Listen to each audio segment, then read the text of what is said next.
नमस्ते, मैं हूं किशोर अजवाणी। घड़ी इशारा कर रही है 9 बजे रात का वक्त। 100 बात की एक बात का ब्रेकिंग न्यूज आ रही है। हमास इजराइल जंग से जुड़ी खबर है कि लेबनान की तरफ से इजराइल में एक के बाद एक 6 रॉकेट दागे गए, जिसके बाद वहां कोहराम मच गया।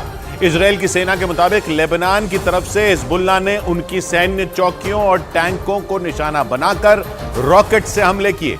आरोप है कि हिजबुल्लाह के लड़ाकों ने इजराइल के सैनिकों पर ताबड़तोड़ गोलीबारी भी की। दावा किया गया कि लेबनान की तरफ से हुए हमले की वजह से वहां आग लग गई। हालांकि इजराइल का दावा है कि उसने 6 में 1 रॉकेट को हवा में ही ढेर कर दिया। बाद में इजराइल की सेना ने भी हिजबुल्लाह पर पलटवार किया। नीरज हमारे साथ जुड़ रहे हैं। नीरज, क्या पता चल रहा है उधर लेबनान और गाजा वाली लड़ाई, लेबनान और हिजबुल्लाह वाली लड़ाई में?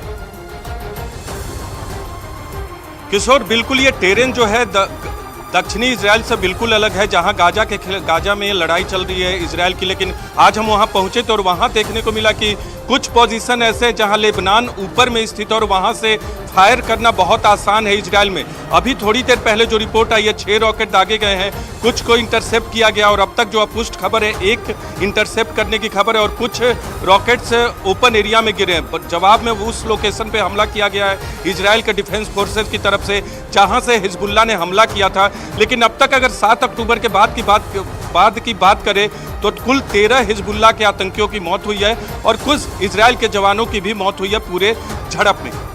उधर गाजा पट्टी में जबरदस्त गोलीबारी के बीच इजराइल की सेना ने लेबनान के कट्टरपंथी संगठन हिजबुल्लाह के लड़ाकों से सीधा मोर्चा लेना शुरू कर दिया है, जिससे इजराइल और हिजबुल्लाह के बीच सीधी लड़ाई के हालात बन गए। क्योंकि इजराइल की वायुसेना ने हिजबुल्लाह के लड़ाकों को दक्षिणी लेबनान में घुसकर मारा और सबूत के तौर पर एयर स्ट्राइक का वीडियो जारी किया, जिसमें पहले एक ठिकाना उड़ा, फिर दूसरा और फिर तीसरा, जिसके बाद यह सिलसिला यूं ही चलता रहा और दक्षिणी लेबनान में हिजबुल्लाह के ठिकाने एक एक कर राख के ढेर में बदलते रहे। यही नहीं, इजराइल ने एक दूसरा वीडियो भी जारी किया जिसमें उसने कुछ लोगों को टारगेट किया और फिर उन पर बम गिरा दिया। वीडियो में जिन लोगों पर बमबारी की गई वो यहां वहां भागते भी दिखे, लेकिन आखिरकार उन्हें इजराइल ने खत्म कर दिया और जानकारी दी कि उसने यह ऑपरेशन दक्षिणी लेबनान के शुशन इलाके में किया, जहां से हिजबुल्लाह के लड़ाकों ने इजराइल की सेना पर गोले दागे थे, जिसका बदला लेने के लिए इजराइल दक्षिणी लेबनान में घुस गया।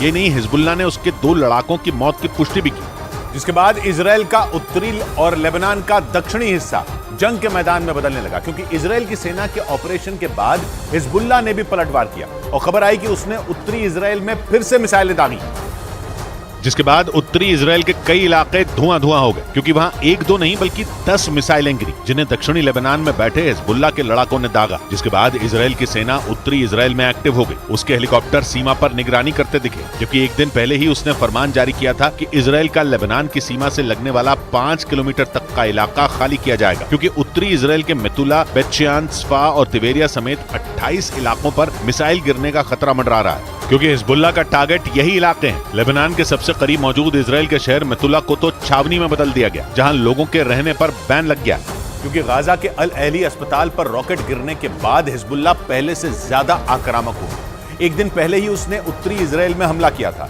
और उसका मेरकावा टैंक उड़ा दिया था, जिसमें इजराइल के एक सैनिक की मौत हो गई थी। क्योंकि हमास के साथ खड़े हिजबुल्लाह को जैसे ही गाजा के अल अहली अस्पताल पर रॉकेट गिरने की खबर मिली, वो इजराइल पर भड़क गया, क्योंकि हमास और फिलिस्तीन ने हमले के लिए इजराइल को जिम्मेदार ठहराया। यानी अस्पताल पर रॉकेट गिरने के मामले ने उत्तरी इजराइल में छिड़ी जंग की आग में घी डाल दिया और उत्तरी इजराइल में हिजबुल्लाह के हमले तेज हो गए। इजरायली सेना के मुताबिक लेबनान सीमा के पास के उसके रोश हनिका इलाके में एंटी टैंक मिसाइलें दागी गई। यानी अल अहली अस्पताल पर रॉकेट गिरने के बाद उत्तरी इजराइल सुलग उठा और इजराइल के 5 सैनिकों की मौत हो गई, जबकि इजराइल की जवाबी कार्रवाई में हिजबुल्लाह के 13 लड़ाकों की मौत हुई, जिनमें 2 की मौत की खुद हिजबुल्लाह ने पुष्टि की। इस बीच इजराइल से लोहा लेने को तैयार हिजबुल्लाह ने केवल सीमा पर ही नहीं बल्कि लेबनान के अंदर भी इजराइल और उसके दोस्त अमेरिका के खिलाफ मोर्चा खोल दिया।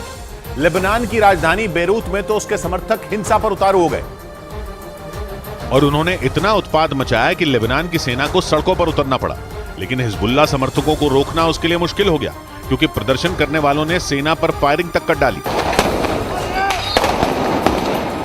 हमास का साथ देने और इजराइल के खिलाफ गुस्सा दिखाने के लिए ये लोग बेरूत में अमेरिका के दूतावास के बाहर इकट्ठा हुए और देखते ही देखते हिंसा शुरू हो गई, क्योंकि ये लोग सेना से ही भिड़ गए। मारपीट तक की नौबत आ गई और बेरूत की सड़क जंग के मैदान जैसी लगने लगी। हिजबुल्लाह समर्थकों ने मांग की कि बॉर्डर खोल दिया जाए क्योंकि वो इजरायल में घुसकर गाजा के लोगों का बदला लेना चाहते हैं। लेकिन नारेबाजी से शुरू हुआ प्रदर्शन देखते ही देखते हिंसक हो गया, क्योंकि लेबनान में मौजूद शिया संगठन हिजबुल्लाह इजरायल और अमेरिका के खिलाफ आग उगल रहा है। जबकि अमेरिका ने इजरायल को हिजबुल्लाह से न भिड़ने की सलाह दी। इजरायल की मीडिया ने दावा किया कि बाइडेन ने नेतन्याहू को उत्तरी इजरायल में फूंक फूंक कर कदम रखने की सलाह दी, क्योंकि उत्तरी इजरायल में इजरायल की एक गलती जंग को न्योता दे सकती है। यानी हिजबुल्लाह से जंग लड़ने पर उतारू इजरायल को उसी के दोस्त अमेरिका ने आगाह किया और नसीहत दी कि वो उत्तरी इजरायल में कोई गलती न करे, क्योंकि इजरायल के मीडिया ने दावा किया कि बाइडेन ने उत्तरी इजरायल में बढ़ रहे तनाव पर नेतन्याहू से बात की और उन्हें सलाह दी कि हिजबुल्लाह की गोलीबारी पर इजरायल की सेना संभल कर जवाब दे, क्योंकि लेबनान में इजरायल की एक गलती बहुत बड़े युद्ध का कारण बन सकती है। वैसे इजरायल को भी हिजबुल्लाह की ताकत का एहसास है, क्योंकि इजरायल के मिलिट्री चीफ ने बयान दिया कि हिजबुल्लाह हमास से 10 गुना ताकतवर है। यानी इजरायल और अमेरिका दोनों जानते हैं कि हिजबुल्लाह से जंग हुई तो इजरायल के लिए मुश्किल बढ़ जाएगी, क्योंकि हिजबुल्लाह लेबनान ही नहीं बल्कि इजरायल की सीमा से लगे सीरिया, जॉर्डन और फिलिस्तीन तीनों जगह सक्रिय है।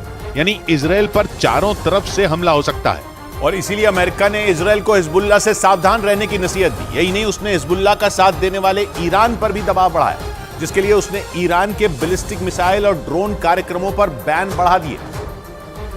जिसके लिए उसने ईरान, चीन और वेनेजुएला की 8 कंपनियों को टारगेट किया। यही नहीं, उसने ईरान की मदद करने वाले 11 लोगों पर प्रतिबंध लगाए, क्योंकि ये सभी ईरान के बैलिस्टिक मिसाइल और ड्रोन कार्यक्रमों में मदद कर रहे थे। अमेरिका ने ईरान पर ऐसे समय में बैन बढ़ाए जब 2015 से ईरान के बैलिस्टिक मिसाइल कार्यक्रम पर लगे संयुक्त राष्ट्र के प्रतिबंध खत्म किए गए। लेकिन अमेरिका, जर्मनी और ब्रिटेन जैसे देशों से ईरान को राहत नहीं मिली, क्योंकि ईरान के पास ऐसी मिसाइलें और ड्रोन हैं जो इजरायल और अमेरिका की टेंशन बढ़ा सकते हैं। क्योंकि ईरान के खतरनाक ड्रोन का ट्रेलर यूक्रेन जंग में दिख चुका है। जंग के दौरान ईरान पर अपने आत्मघाती ड्रोन रूस की फौज को देने का आरोप लगा था और कहा गया कि रूस ने कीव में ईरान के शाहिद 136 से तबाही मचाई थी, क्योंकि ईरान का ये ड्रोन आत्मघाती है। इसके अलावा भी ईरान के पास कई आत्मघाती ड्रोन हैं, जिनमें 200 की तो उसने परेड भी करवाई थी। और यही नहीं, ईरान पर हिजबुल्लाह को ड्रोन देने का आरोप लगा है, जिनसे वो उत्तरी इजरायल में उत्पात मचा सकता है, क्योंकि ईरान ने हिजबुल्लाह को भी मिसाइलें दी हैं और माना जाता है कि उन्हीं के दम पर उसकी मिसाइलों की संख्या 1.5 लाख से ज्यादा हो चुकी है। और अब तो उसके जखीरे में ड्रोन भी आ चुके हैं, जो पश्चिम एशिया में अरब देशों से घिरे इजरायल के लिए बहुत बड़ा खतरा बन सकते हैं। क्योंकि अमेरिका और इजरायल से बदला लेने पर आमादा ईरान हिजबुल्लाह को जंग में घसीटने पर उतारू हुआ है। यही नहीं, ईरान हमास के साथ भी खड़ा है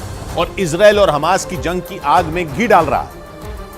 लेकिन ईरान जानता है कि हिजबुल्लाह की ताकत हमास से ज्यादा है। यही नहीं, उसे बनाने वाला भी ईरान ही है, क्योंकि उसे 1980 में इस्लामिक क्रांति को पश्चिम एशिया में फैलाने के लिए हिजबुल्लाह जैसे संगठन की जरूरत थी, जिसे ईरान ने अपने दुश्मनों के खिलाफ मनमाने तरीके से इस्तेमाल किया। पहले वो लेबनान की सुन्नी सरकार से भिड़े, फिर सीरिया, इराक, जॉर्डन और फिलिस्तीन जैसे देशों में अमेरिका और इजरायल के खिलाफ लड़े, क्योंकि ये शिया संगठन धीरे धीरे कट्टरपंथी संगठन के तौर पर अपनी पैठ बढ़ाता गया। हालांकि अमेरिका और उसके कई दोस्तों ने इसे आतंकी संगठन का दर्जा दिया और अब ईरान हिजबुल्लाह को जंग में घसीटने पर उतारू है, क्योंकि वो लगातार इजरायल को जंग के कई मोर्चे खुलने की धमकी दे रहा है। और इसीलिए ईरान ने इजरायल के अंत की भविष्यवाणी कर दी। ईरान ने 2 टूक कह दिया कि अगर इजरायल ने गाजा पट्टी पर आसमान से बमों की बारिश नहीं रोकी तो आने वाले वक्त में इजरायल दुनिया के नक्शे से मिट जाएगा। क्योंकि ईरान का दावा है कि गाजा पट्टी में मौजूद अस्पताल पर हुए हमले के बाद तमाम अरब और मुस्लिम देश इससे बुरी तरह चिढ़े हुए हैं, जो गाजा पट्टी पर हमले रोकने के लिए लगातार इजरायल पर दबाव बनाने के साथ उस पर पलटवार करने की धमकी तक दे रहे हैं। इसी वजह से ईरान ये दावा कर रहा है कि अगर इजरायल ने हमास के खिलाफ हमले नहीं रोके तो उसके खिलाफ अरब और मुस्लिम देश जंग का बिगुल बजा देंगे, और अगर ऐसा हुआ तो फिर इजरायल को दुनिया की कोई भी ताकत खत्म होने से नहीं बचा पाएगी। पायान रजीम सहियोनिस्ती आगाज ख्वाहिद शुद। गाजा पट्टी में मौजूद अल अहली अस्पताल पर हुए हमले के विरोध में ईरान की राजधानी तेहरान में जोरदार प्रदर्शन हुए। वहां से आई तस्वीरों में बड़ी संख्या में लोग शहर की सड़कों पर उतरकर इजरायल के खिलाफ प्रदर्शन करते नजर आए। और उसी विरोध प्रदर्शन के दौरान भाषण देते हुए ईरान के राष्ट्रपति इब्राहिम रईसी ने इजरायल के दोस्त अमेरिका को खुली चुनौती दे दी। उन्होंने ये दावा किया कि अगर मुस्लिम देशों ने जंग का ऐलान कर दिया तो इजरायल को खत्म होने से अमेरिका भी नहीं बचा पाएगा।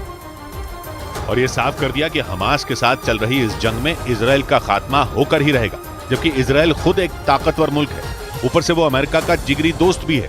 यही नहीं, हमास के हमले के बाद अमेरिका इजराइल की मदद के लिए भूमध्य सागर में 3 ताकतवर युद्धपोत तक तैनात कर चुका है। इसके अलावा लगातार अमेरिका से हथियारों से भरे विमान इजराइल भी पहुंच रहे हैं। और इसी वजह से ईरान ने अमेरिका के राष्ट्रपति बाइडेन को हत्यारा तक बता दिया, क्योंकि उसका आरोप है कि अमेरिका से मिले ताकतवर और घातक हथियारों का इस्तेमाल इजराइल गाजा पट्टी को तबाह करने के लिए कर रहा है, जिससे वहां हजारों की संख्या में लोग मारे जा रहे हैं। ईरान का यह भी आरोप है कि अमेरिका इजराइल की मदद करके जंग की आग में घी डालने का काम कर रहा है। और इसे रोका नहीं गया तो ये आने वाले वक्त में पूरी दुनिया में फैल जाएगी, जिसके बाद ऐसी तबाही मच सकती है जिसे रोक पाना किसी के लिए भी मुमकिन नहीं होगा। न्यूज एजेंसी रॉयटर्स के मुताबिक गाजा में अस्पताल पर हुए हमले से ईरान बुरी तरह भड़का हुआ है और इसीलिए वो हमास के समर्थन में और इजराइल के खिलाफ बार बार जंग में उतरने की धमकी दे रहा है।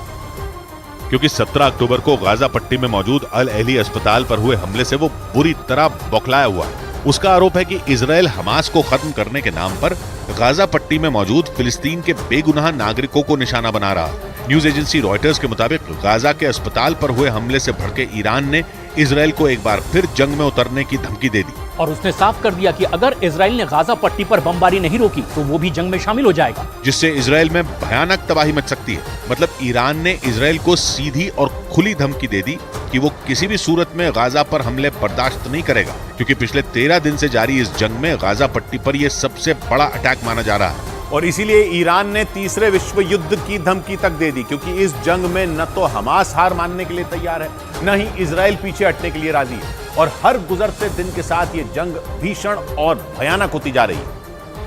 और माना जा रहा है कि अगर इजराइल ने अपना सैन्य अभियान नहीं रोका तो ये जंग तीसरे विश्व युद्ध में बदल सकती है, क्योंकि ब्रिटेन के अखबार डेली मेल की एक रिपोर्ट में यह दावा किया गया कि अगर ईरान जंग में कूदा तो फिर पूरी दुनिया में आग लग जाएगी, या ये कहें कि दुनिया तीसरे विश्व युद्ध की आग में झुलसने लगेगी, क्योंकि ईरान के जंग में उतरने के साथ ही पूरी दुनिया 2 हिस्सों में बढ़ सकती है। और रिपोर्ट के मुताबिक ईरान को रोकने के लिए तमाम पश्चिमी देश अमेरिका के साथ जंग में शामिल हो जाएंगे, जिन्हें टक्कर देने के लिए और ईरान के समर्थन में मुस्लिम और अरब देश भी इजराइल पर टूट पड़ेंगे। और तो और रिपोर्ट में यह भी दावा किया गया कि अमेरिका के कट्टर दुश्मन रूस और चीन भी ईरान का साथ देने के लिए इजराइल के खिलाफ जंग का बिगुल बजा सकते हैं।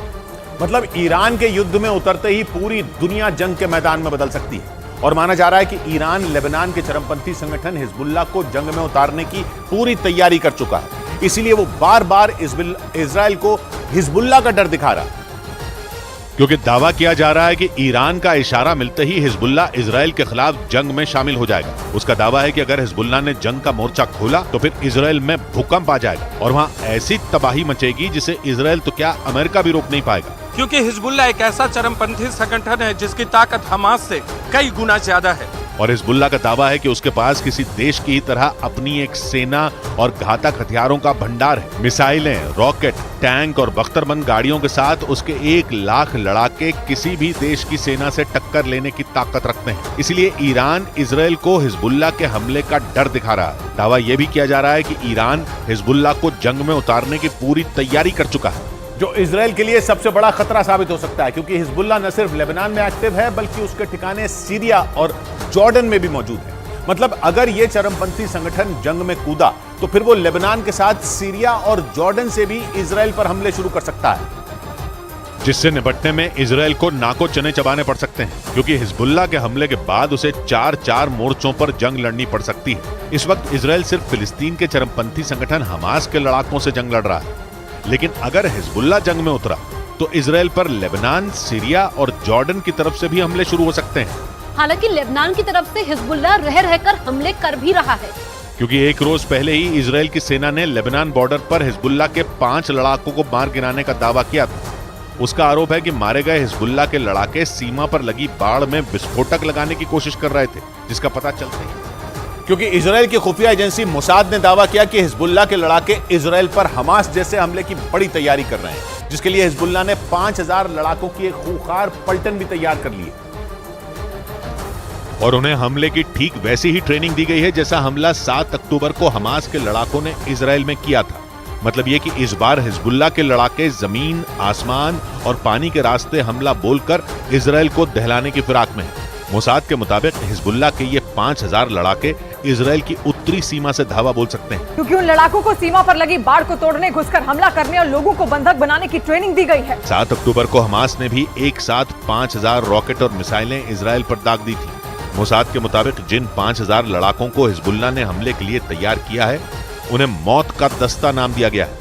हालांकि इजराइल की सेना अपनी उत्तरी सीमा पर हिजबुल्लाह के लड़ाकों को चुन चुन कर ठिकाने लगा रही है। एक रोज पहले इजराइल की सेना ने हिजबुल्लाह के 5 लड़ाकों को मार गिराने का दावा किया और बाद में हिजबुल्लाह की तरफ से भी उसके लड़ाकों के मारे जाने की खबर पर मोहर लगा दी गई। ईरान का आरोप है कि इजराइल का मकसद हमास को खत्म करना नहीं है, बल्कि वो एक बार फिर पूरी गाजा पट्टी पर कब्जा करना चाहता है, जिस पर 2007 से ही हमास का कब्जा है और वो किसी भी कीमत पर इजराइल को दुनिया के नक्शे से मिटा देना चाहता है। लेकिन ईरान का दावा है कि 7 अक्टूबर को हमास के हमले के बाद इजराइल एक बार फिर गाजा पट्टी पर कब्जा करने की फिराक में, जबकि 1967 से 2005 तक गाजा पट्टी इजराइल के ही कब्जे में थी। लेकिन सितंबर 2006 में इजराइल ने गाजा पट्टी को खाली कर दिया था, जिसके बाद उसके दुश्मन हमास ने वहां कब्जा जमा लिया और तभी से वो इजराइल पर लगातार हमले कर रहा है। लेकिन ईरान का आरोप है कि हमास के हमले को इजराइल ने एक मौके की तरह लिया और उसने गाजा पट्टी पर फिर कब्जा जमाने के लिए अपनी पूरी ताकत लगा दी। और ईरान ने आरोप लगाया कि गाजा पट्टी के अस्पताल पर इतना बड़ा हमला उसी रणनीति का हिस्सा है। उसका यह भी आरोप है कि अमेरिका के लड़ाकू विमान F-35 से इजराइल हमास के ठिकानों को निशाना बना रहा है। और इसीलिए ईरान ने आरोप लगाया कि गाजा पट्टी में तबाही मचाने और बेगुनाहों की हत्या करने में इजराइल और अमेरिका बराबर के भागीदार हैं। माना जा रहा है कि इसी वजह से ईरान लगातार दुनिया के तमाम मुस्लिम देशों से फिलिस्तीन के समर्थन में एकजुट होने की अपील कर रहा है, क्योंकि न्यूज एजेंसी रॉयटर्स के मुताबिक इजराइल हमास के ठिकानों को तबाह करने के लिए F-35 लड़ाकू विमान का इस्तेमाल कर रहा है। और दावा किया जा रहा है कि इसी वजह से ईरान बुरी तरह से बौखला गया है, क्योंकि F-35 लड़ाकू विमान ईरान समेत इजराइल के हर दुश्मन को पल भर में ढेर करने की ताकत रखता है। एक रिपोर्ट के मुताबिक इस घातक फाइटर जेट को अमेरिका और इजराइल दोनों ने मिलकर बनाया है, जिसे इजराइल के जखीरे का सबसे घातक हथियार बताया जा रहा है। इसकी ताकत का अंदाजा इसी बात से लगाया जा सकता है कि ये फाइटर जेट रडार को चकमा देने में भी माहिर है। और न्यूज एजेंसी रॉयटर्स के मुताबिक ईरान के परमाणु बम बनाने की तैयारी ने इजराइल की चिंता और बढ़ा दी है। हालांकि दावा यह किया जा रहा है कि इजराइल का F-35 लड़ाकू विमान ईरान के लिए काल साबित हो सकता है, क्योंकि ये लड़ाकू विमान ईरान की सीमा में घुसे बिना ही उसके ठिकानों को तबाह करने की ताकत रखता है। इसी वजह से ये दावा किया जा रहा है कि ईरान बुरी तरह डरा हुआ है, क्योंकि इजराइल ईरान को परमाणु कार्यक्रम बंद करने और ऐसा नहीं करने पर उस पर हमले की कई बार धमकी तक दे चुका है, जबकि ईरान हर हाल में परमाणु ताकत हासिल करना चाहता है। और आरोप है कि वो पिछले कई साल से चोरी छिपे परमाणु बम बनाने में जुटा है, क्योंकि कुछ रोज पहले अमेरिका के रक्षा विभाग पेंटागन की एक रिपोर्ट के मुताबिक ईरान सिर्फ 2 हफ्तों के अंदर परमाणु बम बना सकता है, जिससे सबसे बड़ा खतरा इजराइल को है, क्योंकि वो ये बात अच्छी तरह जानता है कि अगर ईरान ने बम बना लिया तो फिर उसे रोक पाना आसान नहीं होगा। इसलिए इजराइल ईरान को परमाणु कार्यक्रम बंद करने की धमकी देने में जुटा था और यहां तक कि वो ईरान को रोकने के लिए उस पर हमला करने के लिए भी तैयार था। लेकिन दावा किया जा रहा है कि हमास के हमले के बाद सब कुछ उलट गया, क्योंकि माना जा रहा है कि इस जंग के बहाने ईरान इजराइल को सबक सिखाने की तैयारी में जुट गया और इजराइल को दुनिया से मिटाने की रणनीति पर काम करने लगा। पश्चिमी मीडिया के मुताबिक हमास के इजराइल पर हमले के बाद ईरान इसे भुनाने में जुट गया। हालांकि वो पहले से ही इजराइल के खिलाफ हमास और हिजबुल्लाह को एक हथियार के तौर पर इस्तेमाल कर रहा है। आरोप है कि वो इन दोनों चरमपंथी संगठनों को कई साल से फंड देने के साथ घातक और खतरनाक हथियारों की भी सप्लाई करता आ रहा है। लेकिन जैसे ही हमास ने इजराइल के खिलाफ युद्ध छेड़ा, ईरान इसका फायदा उठाने में जुट गया। और न्यूज एजेंसी रॉयटर्स के मुताबिक इसीलिए ईरान हिजबुल्लाह और हमास को उकसाने के साथ खुद भी जंग में उतरने की धमकी दे रहा है। हालांकि माना यह भी जा रहा है कि अमेरिका और इजराइल ईरान के इस पैंतरे को बखूबी समझ रहे हैं और उससे निपटने के लिए उन्होंने तैयारियां भी शुरू कर दी हैं। मतलब अगर ईरान ने जंग में शामिल होने की गलती की तो फिर उसे इजराइल के साथ साथ सुपर पावर अमेरिका का भी कहर झेलना पड़ेगा। उधर अमेरिका ने इजराइल को गाजा में जमीनी हमले के लिए हरी झंडी दे दी। इजराइल से निकलने से पहले अमेरिकी राष्ट्रपति जो बाइडेन ने उसे यह भरोसा दिया। यह जानकारी ब्रिटेन के अखबार डेली मेल ने दी, जिसने हमास और इजराइल के बीच चल रही जंग के भयंकर होने का चांस बढ़ा दिया, क्योंकि इजराइल ने हमास को खत्म करने की कसम खा रखी है और बिना रुके गाजा पर हवाई हमले कर रहा है। दिन हो या रात इजराइल की गाजा में एयर स्ट्राइक जारी है और अब वो जमीनी हमले के लिए भी तैयार है, जिसके लिए उसे बाइडेन से हरी झंडी मिल चुकी है। ये दावा ब्रिटेन के अखबार डेली मेल ने किया। अखबार ने जानकारी दी कि इजराइल दौरे के दौरान बाइडेन ने नेतन्याहू से इस बारे में बात की और दो टूक बोल दिया कि गाजा पर जमीनी हमले के प्लान में अमेरिका इजराइल के साथ है, जिसके बाद खबर आई कि इजराइल की सेना कभी भी गाजा में घुस सकती है। और अब तो बाइडेन ने खुद इजराइल को हमास के खात्मे का ग्रीन सिग्नल दे दिया है। We will not stand by and do nothing again. Not today, not tomorrow, not ever. Hamas से जंग के बीच इजराइल पहुंचे बाइडेन ने तेल अवीव में करीब 8 घंटे बिताए। इस दौरान वो केवल नेतन्याहू से ही नहीं बल्कि उनकी वॉर कैबिनेट के दूसरे सदस्यों से भी मिले और इसके अलावा उनकी इजराइल के रक्षा मंत्री योआव गलांट से भी मुलाकात हुई, जिन्होंने बाइडेन से खुलकर बोल दिया कि हमास के साथ इजराइल की जंग लंबी खिंच सकती है। बाइडेन और योआव गलांट के बीच हुई बातचीत से जुड़ी ये जानकारी ब्रिटेन के अखबार डेली मेल ने दी, जिसके बाद इजराइल की हमास के खिलाफ चल रही भयंकर जंग के लंबे खिंचने का चांस बढ़ गया, क्योंकि ऐसा किसी और को नहीं बल्कि खुद इजराइल के रक्षा मंत्री योआव गलांट को लगता है। और उन्होंने ये बात बाइडेन को भी बता दिया और दो टूक शब्दों में कह दिया कि लंबे वक्त तक इजराइल को अमेरिकी मदद की जरूरत पड़ सकती है, क्योंकि हमास और इजराइल की जंग लंबी खिंच सकती है। डेली मेल ने अपनी रिपोर्ट में जानकारी दी कि इस बारे में केवल इजराइल के रक्षा मंत्री ही नहीं बल्कि नेतन्याहू के विरोधी बेनी गैंट्स ने भी बाइडेन से चर्चा की और ये आशंका जताई गई कि हमास और इजराइल के बीच युद्ध सालों तक चल सकता है। यानी नेतन्याहू के मंत्री और विरोधी दोनों ने हमास से लंबी जंग की आशंका जताई और उम्मीद जताई कि अमेरिका इजराइल के साथ खड़ा रहेगा,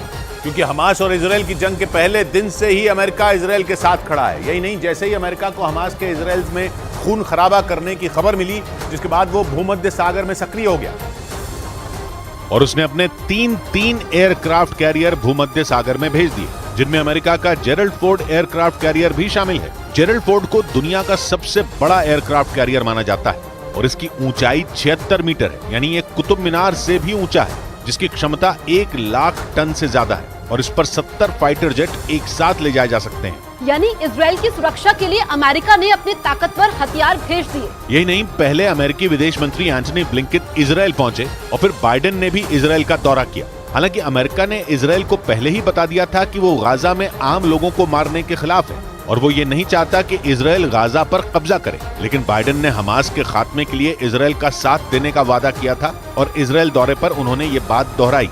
और जैसे ही बाइडेन इजराइल से निकले, इजराइल ने गाजा पर हमले तेज कर दिए और हमास के सैकड़ों ठिकानों को बर्बाद कर दिया। हालांकि इस बार भी उसने एयर स्ट्राइक ही की और गाजा पट्टी में हमास के सैकड़ों ठिकानों को निशाना बनाया। इजराइल की सेना ने हमले का वीडियो भी जारी किया, जिसमें गाजा पट्टी में बनी इमारतें ऐसे उड़ते दिखी मानो ज्वालामुखी फटा हो। इजराइल की गाजा पर एयर स्ट्राइक की तस्वीरें फिलिस्तीन ने भी जारी की, जिनमें इजराइल के रॉकेट गाजा में गिरते दिखे। एक रॉकेट गिरने के बाद तो ऐसा धमाका हुआ कि कान के पर्दे फट जाएं। इजराइल की सेना ने दावा किया कि जंग के 13वें दिन उसने हमास के सैकड़ों ठिकानों को खत्म कर दिया, जिनमें हमास के सैन्य ठिकाने, सुरंगें और मिसाइल लॉन्च करने वाली जगहें शामिल थी। लेकिन हमास के ठिकानों को बर्बाद करने के चक्कर में इजराइल ने गाजा को खंडहर में बदल दिया। वहां मकान कम और मलबा ज्यादा दिखा, क्योंकि फिलिस्तीन का कहना है कि इजराइल की मिसाइलों से आम लोगों के ठिकाने भी खत्म हो गए। उत्तरी गाजा तो पूरा का पूरा बर्बाद होने की कगार पर पहुंच गया। और अगर इजराइल की सेना गाजा पट्टी में घुस गई तो फिर गाजा में ऐसी बर्बादी हो सकती है जैसी किसी ने सोची भी नहीं होगी, क्योंकि गाजा पट्टी की सीमा पर इजराइल के लाखों सैनिक खड़े हैं, जिनका साथ इजराइल का D9R बुलडोजर देगा, जो इजराइल के लाखों सैनिकों के आगे चलेगा। इजराइल का D9R बुलडोजर 26 फीट लंबा है, जिस पर न तो मिसाइलों और न ही बारूदी सुरंगों का असर पड़ता है, क्योंकि इस बख्तरबंद बुलडोजर पर 15 टन का कवच लगा हुआ है, जो दुश्मन की गोली या मिसाइलों को इजराइल के सैनिकों तक पहुंचने से पहले ही रोक देगा। और अगर कुछ मिसाइलें या गोलियां D9R बुलडोजर को पार कर गईं, तो फिर उनका सामना इजराइल के शक्तिशाली मेरकवा टैंक से होगा, क्योंकि इजराइल के 3 लाख सैनिकों के साथ उसके मेरकवा टैंक भी गाजा में घुसेंगे, जो चलते चलते दुश्मन को उड़ा सकते हैं। मतलब आसमान के बाद गाजा पर जमीन से अटैक हो सकता है, जिसके लिए इजराइल को उसके सबसे पक्के दोस्त अमेरिका का साथ मिल चुका है। हालांकि इजराइल यह हमला कब करेगा ये समय तय नहीं हुआ है, लेकिन इजराइल के तेवर ऐसे हैं कि गाजा में किसी भी समय उसकी सेना घुस जाएगी। और दावा किया जा रहा है कि गाजा में घुसने के लिए इजराइल की सेना पूरी तरह तैयार है। पिछले कई दिनों से जमीनी हमले के इंतजार में खड़ी इजराइल की सेना किसी भी वक्त गाजा में घुस सकती है। और इसके बाद गाजा में हमास के लड़ाकों पर कहर टूट पड़ेगा, क्योंकि पिछले 12 दिन से जारी जंग में अभी तक इजराइल ने गाजा पर सिर्फ हवाई हमले ही किए हैं, लेकिन अब इजराइल की जमीनी सेना भी हमास के खूंखार लड़ाकों का काम तमाम करने पहुंचने वाली है, क्योंकि अमेरिका के राष्ट्रपति जो बाइडेन ने भी इजराइल के गाजा पर जमीनी हमले करने को हरी झंडी दे दी। और गाजा पर हमले के लिए इजराइल की जमीनी सेना पहले से ही बॉर्डर पर तैनात है। इजराइल की सेना को अब सिर्फ नेतन्याहू के आदेश का इंतजार है, जिसके बाद हजारों इजरायली सैनिक गाजा पर जमीनी हमला कर वहां खून की नदियां बहाने को तैयार बैठे। यानी हमास और इजराइल की जंग अभी और भयंकर हो सकती है, जबकि पिछले 12 दिन में ही दोनों तरफ के 2000 से ज्यादा लोगों की मौत हो चुकी है। और जैसे ही नेतन्याहू का आदेश होगा, इजराइल की सेना गाजा पर ताबड़तोड़ जमीनी हमले शुरू कर देगी, क्योंकि पिछले कई दिन से इजराइल की सेना गाजा के करीब ही अपना डेरा जमाए हुए है और वो फिलिस्तीन के इलाके में घुसने के लिए पूरी तरह तैयार है। और वहां से सामने आई तस्वीरों में गाजा पर हमले के लिए इजराइल की जमीनी सेना बेताब दिखाई दी, जो नेतन्याहू के एक आदेश पर गाजा को हमास की कब्रगाह बना सकते हैं, क्योंकि गाजा पर जमीनी हमले की तैयारी इजराइल की सेना कई दिन पहले ही कर चुकी है। सेना पूरे लाव लश्कर के साथ मैदान में डटी हुई, जो कभी भी गाजा में दाखिल हो सकती है, जिसमें करीब 1 लाख सैनिकों के साथ टैंक, बख्तरबंद गाड़ियां और तोपें शामिल। हवाई हमलों से तो इजराइल की सेना पहले ही हमास के कई ठिकानों को तबाह कर उसे बेहाल कर चुकी है, और अब जमीनी सेना भी हमास के लिए कहर बनकर टूट सकती है। लेकिन हमास भी इजराइल के आगे इतनी जल्दी घुटने नहीं टेकेगा, क्योंकि वो पहले ही कह चुका है कि उसके खूंखार लड़ाके इजराइल के हर हमले का जवाब देने के लिए बेचैन है। यानी ईरान के समर्थन के बाद हमास दुगनी ताकत से इजराइल की सेना पर हमला करेगा। और हमास पहले ही चेतावनी दे चुका है कि अगर इजराइल की सेना गाजा में घुसी तो ऐसी जंग छिड़ेगी जो इतिहास में कभी नहीं हुई, जबकि इजराइल भी कसम खा चुका है कि वो हमास को तबाह किए बिना नहीं रुकेगा। इसीलिए उसने गाजा पर जमीनी हमले की तैयारी पूरी कर ली और कई दिन पहले ही इजराइल ने उत्तरी गाजा को खाली करने का फरमान जारी कर दिया था, जिससे इजराइल की सेना जब हमास के लड़ाकों पर कहर बनकर टूटे तो उस हमले में आम नागरिकों की जान को नुकसान न पहुंचे। और गाजा पर इजराइल की तरफ से जमीनी हमला कभी भी हो सकता है, जिसके लिए सीमा के करीब उसकी पूरी फौज जंग के सामान के साथ तैयार खड़ी है। और अब दुनिया को हमास और इजराइल की जंग का वो रूप दिखेगा जिसकी किसी ने भी कल्पना तक नहीं की होगी, क्योंकि इजराइल की सेना अपने लाखों सैनिकों और गोला बारूद के साथ गाजा पर जमीनी हमले की तैयारी में है, तो वहीं हमास ने भी अपने खूंखार लड़ाकों के दम पर इजराइल को सबक सिखाने की ठान ली है। और अभी तक हमास और इजराइल जंग में जो कुछ हुआ वो आने वाली जंग का सिर्फ ट्रेलर ही कहा जाएगा, क्योंकि इजराइल की सेना की ताकत पूरी दुनिया में किसी से छिपी नहीं है। उसके पास 2200 टैंक, 56,290 बख्तरबंद गाड़ियां, 600 से ज्यादा ऑटोमेटिक तोपों के अलावा मल्टीपल लॉन्च रॉकेट सिस्टम भी। इसके अलावा इजराइल के पास करीब 6.5 लाख सैनिक है, जिसमें करीब 2 लाख सैनिक जंग के लिए हर समय तैयार रहते हैं। साथ ही 8,000 से ज्यादा अर्धसैनिक बल के जवान भी उसके पास है, जबकि इस बार हमास की ताकत भी कम नहीं है। 7 अक्टूबर को जब उसने इजराइल पर एक साथ 5,000 से ज्यादा रॉकेट दागे थे, तभी दुनिया को समझ आ गया था कि इस बार इजराइल से जंग लड़ने के लिए हमास पूरी तैयारी के साथ मैदान में उतरा है। और दावा किया जा रहा है कि गाजा में हमास का सीक्रेट हथियार इजराइल की सेना के पसीने छुड़ा सकता है। वहां इजराइल की सेना का सामना 500 किलोमीटर में फैली सुरंगों के जाल से होगा, जिसमें छिपे हमास के लड़ाके इजराइल की सेना के लिए बड़ी चुनौती बन सकते हैं। और गाजा की धरती के नीचे बनी सुरंगों की भूल भुलैया से पार पाना इजराइल की सेना के लिए आसान नहीं होगा, क्योंकि हमास के लड़ाकों के लिए वो सुरंगें पनाहगाह हैं, जबकि इजराइल की सेना के खिलाफ वो बड़ा हथियार साबित हो सकती हैं। हमास का दावा है कि उसने गाजा के नीचे 500 किलोमीटर लंबी सुरंगों का जाल बना रखा है, और लंबे वक्त से इन सुरंगों का पता लगाने में जुटी इजराइल की सेना नाकाम रही। माना जाता है कि इन सुरंगों में हमास के लड़ाकों का सबसे खुफिया ठिकाना है और उन्होंने वहां अपने रॉकेट और गोला बारूद का जखीरा छिपा कर रखा है। इसीलिए 500 किलोमीटर की इन सुरंगों का जाल इजराइल की सेना के लिए ऐसी भूल भुलैया है जिसमें एक बार फंसने के बाद उसके सैनिकों का हमास के लड़ाकों से बचकर बाहर निकलना बेहद मुश्किल हो सकता है। इसीलिए इजराइल की सेना पूरी रणनीति बनाने के बाद ही गाजा पर हमले की तैयारी में है, क्योंकि हमास की कैद में अब भी इजराइल के 200 से ज्यादा बंधक मौजूद हैं, जिन्हें अभी तक इजराइल की सेना नहीं छोड़ा पाई है। इसलिए इजराइल की सेना अब गाजा पर जमीनी हमले की तैयारी में है, जिसकी वजह से इजराइल की सेना के सामने उन बंधकों को जिंदा और सही सलामत वापस लाना बड़ी चुनौती होगी, क्योंकि 7 अक्टूबर को हमास ने इजराइल पर हमला कर 200 से ज्यादा लोगों को बंधक बना लिया था, जिन्हें छुड़ाने और हमास को खत्म करने की इजराइल की सेना ने कसम खाई थी। लेकिन 12 दिन की जंग के बाद भी इजराइल की सेना उन बंधकों का पता नहीं लगा पाई, जबकि इजराइल की सेना गाजा पर जमीनी हमला करने की पूरी तैयारी कर चुकी है। ऐसे में अगर हमास के लड़ाकों ने उन बंधकों को नुकसान पहुंचाया या हमले के दौरान उन बंधकों की जान को खतरा हुआ, तो नेतन्याहू दुनिया भर में बुरी तरह घिर सकते हैं, क्योंकि उन बंधकों में इजराइल के अलावा भी कई देशों के लोग शामिल हैं। और हमास भी जानता है कि वो बंधक ही इजराइल के खिलाफ जंग में उसकी सबसे बड़ी ताकत और इजराइल के लिए सबसे बड़ी कमजोरी है। इजराइल के मीडिया के मुताबिक हमास ने उन बंधकों को सुरंगों में छुपा रखा है। इससे पहले 2011 में भी हमास ऐसा ही कर चुका है और इस दौरान इजराइल को भारी कीमत चुकानी पड़ी थी। और इस बार भी हमास ने इजराइल पर हमला करने के बाद उसके 200 से ज्यादा लोगों को बंधक बनाकर उसी कहानी को दोहरा दिया। इससे पहले 2011 में हमास ने इजराइल के एक सैनिक को अगवा किया था, जिसे छुड़ाने में सैकड़ों लोगों की जान चली गई, लेकिन इजराइल की सेना अगवा हुए सैनिक को छुड़ाने में नाकाम रही थी। जिसके बाद चरमपंथी संगठन हमास ने बंधक सैनिक के बदले इजराइल से कैदी को छोड़ने की मांग रखी और हमास की शर्त के सामने नेतन्याहू सरकार को झुकना पड़ा, जिसके बाद इजराइल ने 1000 से ज्यादा फिलिस्तीनी कैदियों को रिहा कर दिया था, जिसमें सैकड़ों लोग ऐसे भी थे जिन्हें इजराइल में आतंक फैलाने के आरोप में उम्र कैद की सजा हुई थी। माना जा रहा है कि 2011 की उसी कामयाबी के बाद हमास ने एक बार फिर बंधकों वाला तरीका अपनाया। इस बीच गाजा पर जमीनी हमले के दौरान टैंकों को बचाने के लिए इजराइल की तैयारी सामने आई। जमीनी हमले के लिए गाजा को घेर कर सैकड़ों टैंकों के साथ इजराइल की सेना कई दिन से खड़ी है। और इस बीच इजराइल की सेना के टैंकों की कुछ तस्वीरें सामने आई, जिनके ऊपर जालीदार छतरी जैसा कुछ लगा दिखा। दावा किया गया कि इजराइल की सेना ने गाजा पर जमीनी हमले के दौरान अपने टैंकों को बचाने के लिए ये तैयारी की है। असल में इजराइल के टैंकों के ऊपर लगी इस छतरी को एंटी ड्रोन केज या एंटी ड्रोन ग्रिल कहते हैं। ये टैंक के ऊपर लगी मशीन गन को चलाने वाले जवान को आत्मघाती ड्रोन हमलों से बचाती है।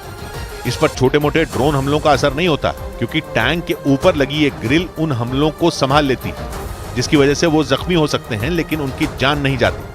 उधर जंग के बीच इजराइल ने माना कि हमास को पूरी तरह खत्म करने में 6 से 8 महीनों का समय लग सकता है।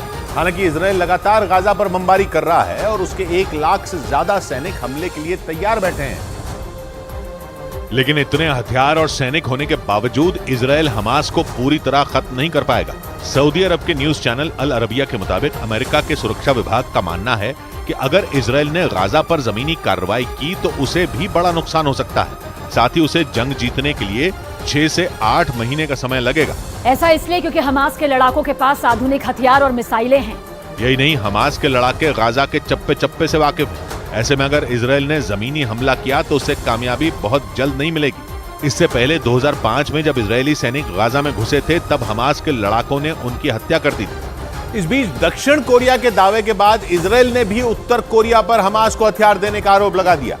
इजराइल की सेना के मुताबिक हमास के भीषण हमलों में उत्तर कोरिया के हथियारों का इस्तेमाल किया गया था।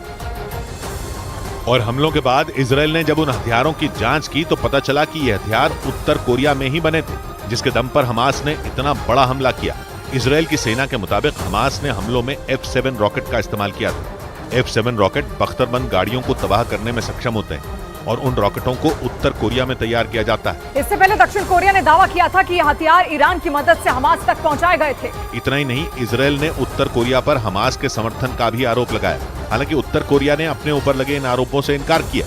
और सऊदी अरब के चैनल अल अरबिया के मुताबिक इजराइल के प्रधानमंत्री बेनिमिन नेतन्याहू ने दावा किया कि हमास के हमले के पीछे कुछ मुस्लिम देशों ने बड़ी साजिश रची थी ताकि सऊदी अरब के साथ हुए इजराइल के शांति समझौते को खत्म करवाया जा सके।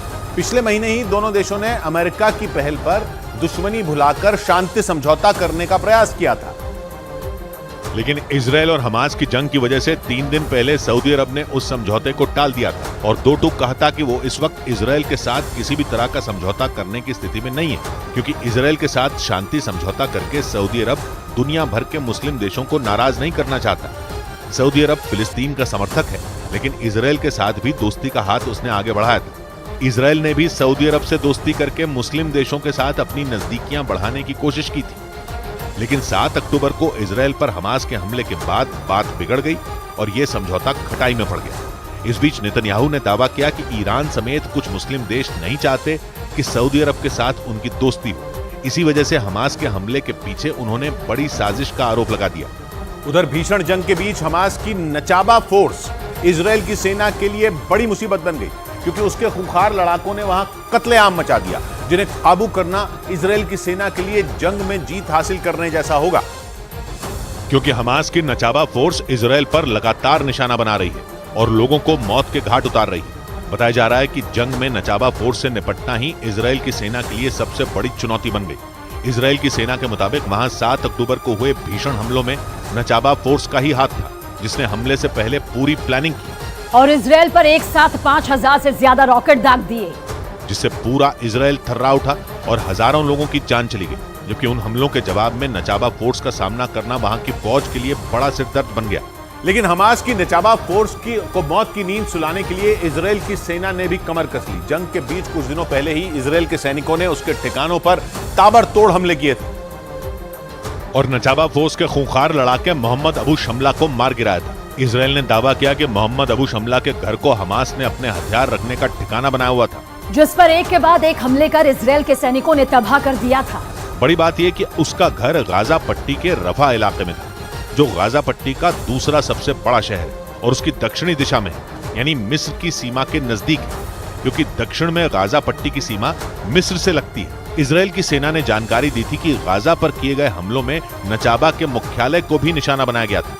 लेकिन नचाबा फोर्स के लड़ाकों से निपटना इजराइल के सैनिकों के लिए इतना आसान भी नहीं है, क्योंकि उन्हें खास तौर पर घात लगाकर हमले करने के लिए तैयार किया जाता है, जो किसी भी ठिकाने पर रॉकेट दागने में माहिर होते हैं। और सबसे बड़ी बात यह कि हमास के आका खुद इन लड़ाकों को चुनते हैं, जिसके बाद इन्हें कड़ी ट्रेनिंग दी जाती है। इसके साथ ही उन्हें हथियार और विस्फोटकों को संभालने के लिए खास ट्रेनिंग भी दी जाती है। नचाबा फोर्स के लड़ाकों को सुरंगों के जरिए घुसपैठ करने और एंटी टैंक मिसाइलों से हमलों को अंजाम देने में भी महारत हासिल है। दावा है कि नचाबा फोर्स साल 2014 में गाजा युद्ध में भी शामिल रही थी, जिसने इजराइल की सेना पर कई घातक हमले किए थे, जिसके बाद इजराइल की ओर से ऑपरेशन प्रोटेक्टिव एज चलाया गया था, जिसमें हमास की नचाबा फोर्स के कई लड़ाके मारे गए थे। इस बीच इजराइल की सेना ने हमास के सबसे खूंखार कमांडर मोहम्मद दईफ की फोटो, आवाज और उसकी करतूतों की जानकारी दुनिया के सामने रखी। इजराइल की सेना ने मोहम्मद दईफ को 7 अक्टूबर को हुए हमले का मास्टरमाइंड बताते हुए उसके खात्मे की भविष्यवाणी कर दी और दावा किया कि इजराइल के लोगों को खून के आंसू रुलाने वाले हमले के मास्टरमाइंड को पाताल से भी ढूंढ कर मारेंगे। इजराइल की सेना ने पहली बार आधिकारिक रूप से मोहम्मद दईफ की 4 तस्वीरें और उसकी आवाज को दुनिया के सामने रखा। इजराइल की सेना ने सोशल मीडिया प्लेटफॉर्म एक्स पर एक वीडियो पोस्ट कर दईफ की क्रूरता को बयां किया। इजराइल की सेना के मुताबिक मोहम्मद दईफ ने ही 7 अक्टूबर को इजराइल पर जमीन, आसमान और पानी के रास्ते एक साथ अचानक हमला करने की पूरी प्लानिंग रची थी। और इजराइल के मीडिया के मुताबिक वो इस हमले की तैयारी पिछले 2 महीने से नहीं बल्कि पिछले 2 साल से कर रहा था। लेकिन इजराइल की खुफिया एजेंसी मोसाद और इजराइल की सेना उसकी तैयारियों का पता लगाने में चूक गई थी और यही गलती पूरे इजराइल के लिए बहुत भारी पड़ गई। मोहम्मद दईफ के तैयार किए हुए हमास के लड़ाकों ने इजराइल में घुसकर ऐसा कोहराम मचाया कि पूरी दुनिया दहल गई। लेकिन इजराइल की खुफिया एजेंसी मोसाद और वहां की सेना मोहम्मद दईफ को हल्के में लेने की अपनी बड़ी गलती को सुधारने में जुटी है और इसलिए मोसाद के एजेंट और इजराइल की सेना के जवान दिन रात भूलकर उसे ढूंढने में जुटे हैं, क्योंकि 7 अक्टूबर को हमले के बाद से ही मोहम्मद दईफ गायब है और दुनिया की सबसे खतरनाक खुफिया एजेंसी मोसाद और इजराइल की सेना के रडार से बाहर है। हमास के इस कमांडर के बारे में कई तरह के दावे हैं। सऊदी अरब के न्यूज चैनल अल अरबिया के मुताबिक मोहम्मद दईफ को हमास के ज्यादातर लड़ाकों ने भी नहीं देखा है। हमास के कुछ टॉप कमांडर और नेता ही उससे मिल सकते हैं। अल अरबिया के मुताबिक ज्यादातर वक्त वो गाजा में बनी सुरंगों में छिपा रहता है। मतलब ये कि इजराइल की आंखों में कांटे की तरह चुभने वाले मोहम्मद दईफ को हमास के लड़ाके और फिलिस्तीन के लोगों ने भी कम ही देखा है, इसलिए उसे दबोचने में मोसाद जैसी खुफिया एजेंसी को भी नाको चने चबाने पड़ रहे हैं। लेकिन इजराइल ने उसकी तस्वीरें और ऑडियो टेप जारी करके ये संकेत दे दिए कि जल्द ही मोहम्मद दईफ उनकी गिरफ्त में होगा। इजराइल की सेना के मुताबिक 7 अक्टूबर को हमले के दिन मोहम्मद दईफ ने जो ऑडियो टेप जारी किया था उसमें वो 2021 में अल अक्सा मस्जिद पर हुए हमले का जिक्र करते हुए बदला लेने की बात कहता सुना गया था, क्योंकि 2 साल पहले अल अक्सा मस्जिद में इजराइल की सेना के हमले ने दुनिया भर के मुस्लिम देशों का खून खौला दिया था और 34 साल से इजराइल के खिलाफ नफरत की आग में जल रहे मोहम्मद दईफ के लिए तो उस घटना ने आग में घी का काम किया। इजरायली सेना ने जो वीडियो सोशल मीडिया पर पोस्ट किया उसमें मोहम्मद दईफ इजराइल पर हमले वाले दिन को फिलिस्तीनियों के लिए सबसे बड़ा दिन बताता सुनाई दिया।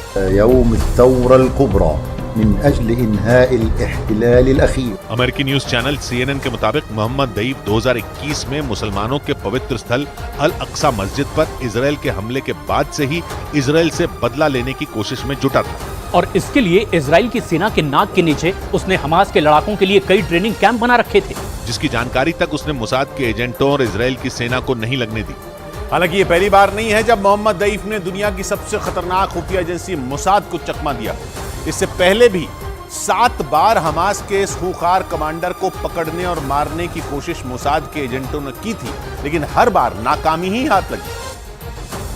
क्योंकि मोसाद के एजेंटों के लिए उसे पहचानना सबसे बड़ी चुनौती है। हमास के कमांडर मोहम्मद दईफ की सिर्फ 4 तस्वीरें ही इजराइल की सेना और मोसाद के पास मौजूद हैं, जिनमें वो अलग अलग पहनावे और हुलिये में नजर आता है। किसी तस्वीर में उसकी मूछें हैं तो किसी में वो बिना मूछों के नजर आ रहा है। ब्रिटेन की मीडिया के मुताबिक बीते कई साल से मोहम्मद दईफ का चेहरा बेहद कम लोगों ने देखा है। मोसाद के एक पूर्व एजेंट के मुताबिक पूरी प्लानिंग के साथ 7 बार उसे मारने की कोशिश की गई, लेकिन हर बार वो अपना हुलिया बदलकर बच निकला। हालांकि मोसाद का दावा है कि एक हमले के दौरान उसने अपनी एक आंख, एक हाथ और एक पैर गंवा दिए थे। मोसाद का दावा तो ये भी है कि उस हमले में उसके कान के पर्दे तक फट गए थे, यानी वो सुन भी नहीं सकता। लेकिन इसके बाद भी वो इजराइल की नाक में दम किए हुए है। इजराइल के को नक्शे से मिटाने की कसम खा चुका मोहम्मद दईफ हमास के लड़ाकों के लिए किसी हीरो की तरह। इजराइल की सेना के मुताबिक उसके एक इशारे पर हमास की मिलिट्री विंग के लड़ाके मरने मारने के लिए तैयार रहते हैं, जिसकी एक तस्वीर 7 अक्टूबर को इजराइल में पूरी दुनिया ने देखी। इजराइल की मीडिया के मुताबिक 2014 में इजराइल की सेना ने एक ऑपरेशन के दौरान गाजा पट्टी में उसके घर पर एक जोरदार हवाई हमला किया था। उस हमले में उसकी बेटी और पत्नी के साथ परिवार के कुछ और सदस्यों की मौत हो गई थी। इजराइल का दावा है कि उसी हमले में मोहम्मद दईफ बुरी तरह घायल हो गया था, लेकिन उसकी जान बच गई थी। बाद में वो इजराइल की खुफिया एजेंसी मोसाद और वहां की सेना से बचते हुए गाजा की सुरंगों में छिप गया और वहीं से छिपकर इजराइल में कोहराम मचाने की साजिशें रचने लगा। कहा जाता है कि बेटी और पत्नी की मौत के बाद मोहम्मद दईफ और ज्यादा खूंखार हो गया। इस बीच इजराइल हमास पर मिसाइल चलाकर अपनी कब्र खोदने में लगा है, मगर हमास ने इजराइल के साथ अब माइंड गेम भी खेलने शुरू कर दिए। यानी हमास ऐसी जंग में जुट गया है जिसमें वो बिना हथियार चलाए सिर्फ अपने दिमाग से चालें चलकर इजराइल को चित करने की कोशिश में। इसके लिए वो अपने कब्जे में मौजूद 200 से ज्यादा बंदूकों को हथियार बनाकर इजराइल को ब्लैकमेल कर रहा है। और इसी वजह से उसने 21 साल की इजराइल की उस रोती बिलखती लड़की का वीडियो जारी किया जिसे इजराइल से अगवा किया गया था। वीडियो में वो लड़की खुद को अपने परिवार से मिलवाने की गुहार लगाती दिखी। ये वीडियो जारी करके हमास ने न सिर्फ इजराइल को डराने की कोशिश की बल्कि फ्रांस पर भी दबाव बनाया, क्योंकि उस लड़की के पास फ्रांस की भी नागरिकता है। इसलिए वीडियो को देखकर फ्रांस के राष्ट्रपति भड़क गए। हमास की चाल उसके लिए काम कर गई, क्योंकि भले ही इजराइल ने बंधक बनाए गए लोगों को छुड़ाने के लिए हमास के आगे सिर न झुकाया हो, मगर फ्रांस का अपने नागरिक के लिए दिल पसीज गया। असल में हमास के लड़ाके अपने साथ इजराइल से लोगों को उठाकर गाजा लेकर ही इसलिए गए थे ताकि उनके बदले में इजराइल की जेलों में कैद फिलिस्तीनियों को रिहा करवा सकें। मगर हमास की प्लानिंग के हिसाब से कुछ हुआ नहीं, क्योंकि इजराइल ने बंदूकों को रिहा करवाने के लिए बातचीत की टेबल पर आना तो दूर, हमास के खिलाफ जंग छेड़ने का ऐलान कर पूरी की पूरी गाजा पट्टी का बिजली पानी बंद कर दिया और 2 टूक कह दिया कि जब तक हमास सारे के सारे बंधकों को रिहा नहीं करेगा तब तक उसका हुक्का पानी बंद रहेगा। यानी इजराइल ने बिना किसी शर्त के हमास को लोगों को छोड़ने के लिए ललकार दिया। जंग के 1 हफ्ते बाद भी जब इजराइल के तेवर ढीले नहीं पड़े तो हमास ने प्रोपेगेंडा फैलाना शुरू कर दिया।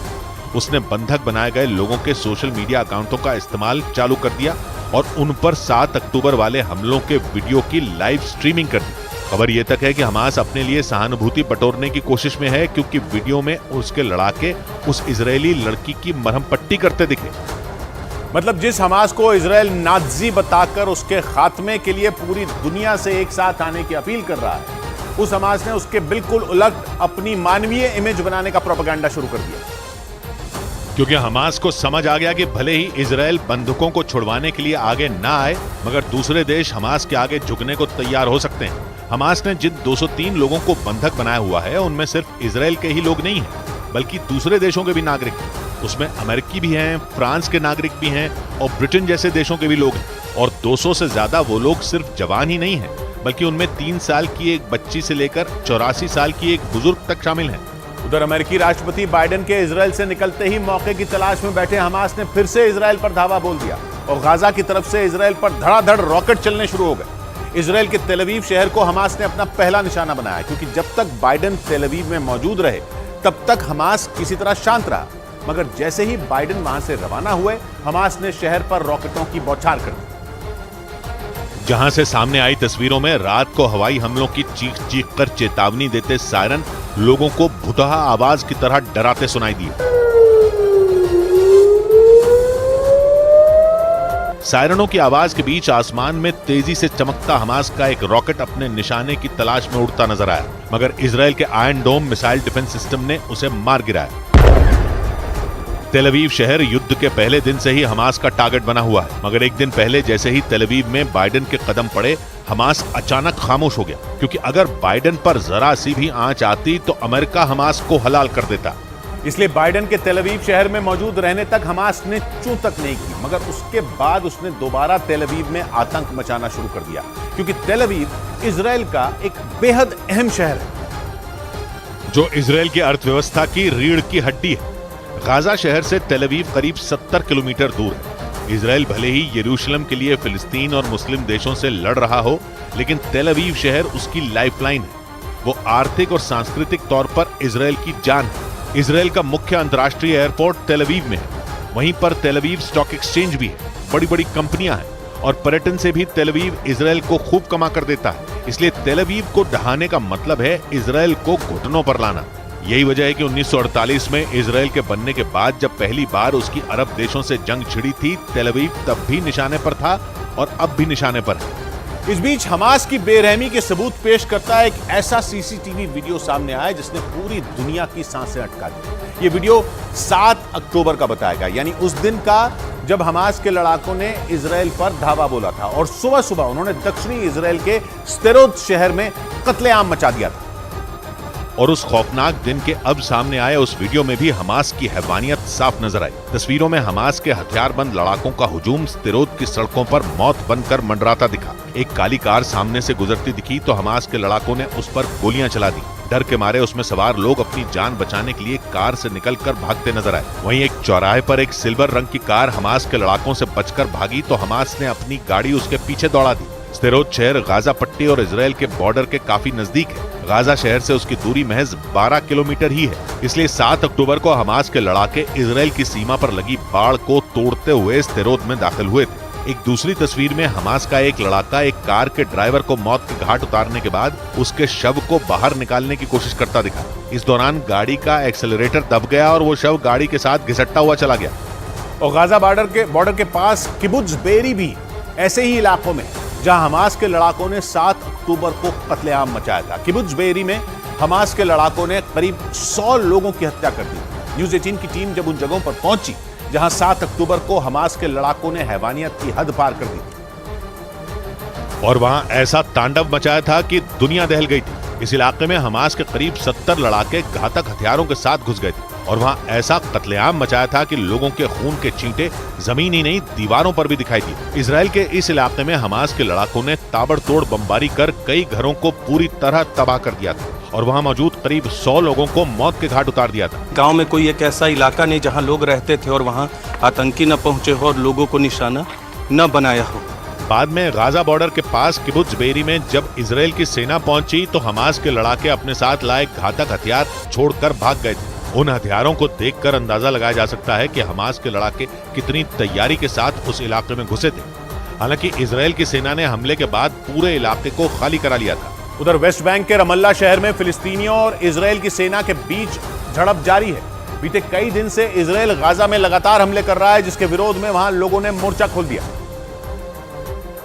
और हजारों की संख्या में लोग सड़कों पर उतर आए, जिन्होंने फिलिस्तीन का झंडा लेकर उसके समर्थन में प्रदर्शन किया और फिलिस्तीन को इजराइल के कब्जे से आजाद करने के लिए नारेबाजी की। इसके साथ ही प्रदर्शनकारियों ने गाजा में इजराइल की सेना के हमलों को रोकने की मांग की। इस दौरान वहां लोग सड़कों पर आगजनी भी करते दिखाई दिए, लेकिन इस बीच वहां सीमा पर तैनात इजराइल के सैनिकों से उनकी झड़प हो गई, क्योंकि कुछ प्रदर्शनकारी इजराइल के सैनिकों पर पथराव करते नजर आए, जिसके जवाब में इजराइल के सैनिकों ने भी कार्रवाई कर दी। पश्चिम एशिया के देश कतर के टीवी चैनल अल जजीरा के मुताबिक इजराइल की सेना ने वेस्ट बैंक के कई इलाकों में ताबड़तोड़ फायरिंग की। क्योंकि वेस्ट बैंक पर भले ही इजराइल का कब्जा हो, लेकिन वहां ज्यादातर शरणार्थी कैंप हैं जिनमें फिलिस्तीन के नागरिक रहते हैं, जो किसी भी कीमत पर वहां इजराइल का कब्जा नहीं चाहते।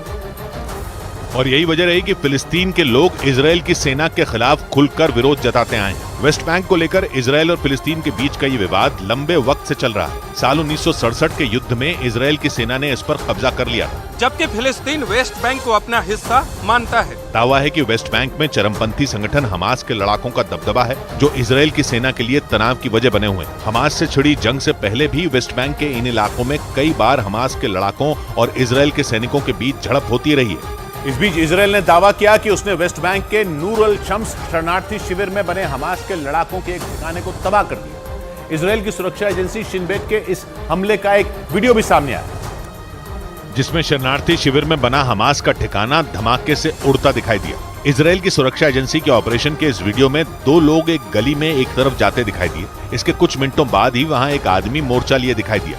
ऐसा लगा मानो वो सामने से चल रही गोलियों का जवाब दे रहा है। तभी अचानक वो सामने की तरफ कुछ फेंकता हुआ दिखाई दिया, जिसके तुरंत बाद वहां एक जोरदार धमाका हुआ। इसके बाद जो हुआ, ब्रेक के बाद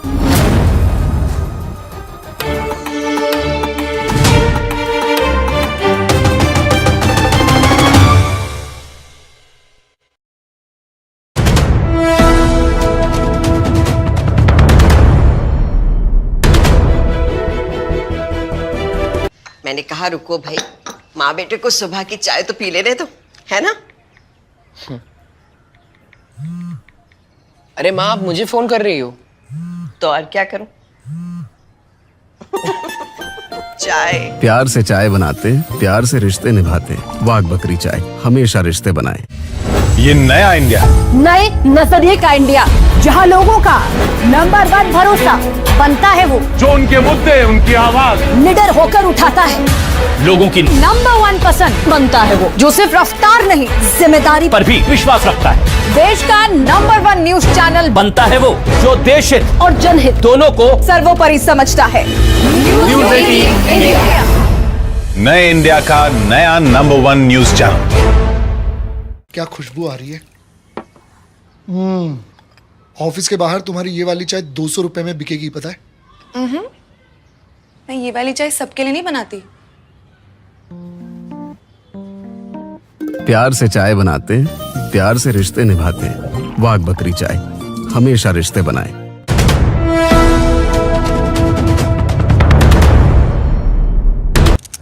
new fan, you know it's very powerful. चारों ओर हवा पहुंचाएगा। अच्छा, नहाने के बाद सब साथ में सूखेंगे ना।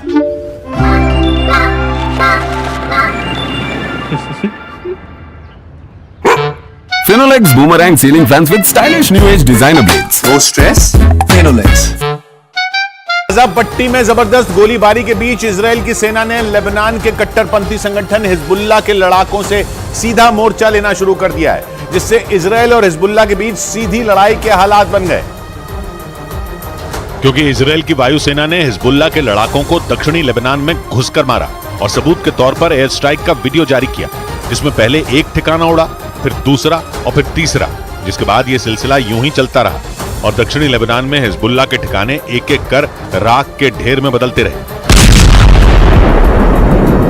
यही नहीं, इजराइल ने एक दूसरा वीडियो भी जारी किया जिसमें उसने कुछ लोगों को टारगेट किया और फिर उन पर बम गिरा दिया। वीडियो में जिन लोगों पर बमबारी की गई वो यहाँ वहां भागते भी दिखे, लेकिन आखिरकार उन्हें इजराइल ने खत्म कर दिया और जानकारी दी कि उसने यह ऑपरेशन दक्षिणी लेबनान के शुशन इलाके में किया, जहां से हिजबुल्लाह के लड़ाकों ने इजराइल की सेना पर गोले दागे थे, जिसका बदला लेने के लिए इजराइल दक्षिणी लेबनान में घुस गया।